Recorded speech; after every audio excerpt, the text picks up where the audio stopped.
والفتن التي أصيبوا فيها والعذاب من قريش، فجاءوا يشتكون إلى النبي صلى الله عليه وسلم ما أصابهم من المصائب والتعذيب والتنكيل. فقال لهم النبي صلى الله عليه وسلم: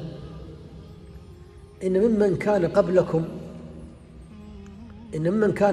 يعني الأمة التي قبلكم كان يؤتى بالرجل وتحفر له الحفرة فيوضع فيها، ثم يؤتى بالمنشار ويوضع على رأسه، ثم فيجعل نصفين، شوف التعذيب، ويؤتى بأمشاط الحديد ويوضع على جسده فيفرقون بين اللحم والعظم، معنى الحديث: ولكنكم قوم تستعجلون.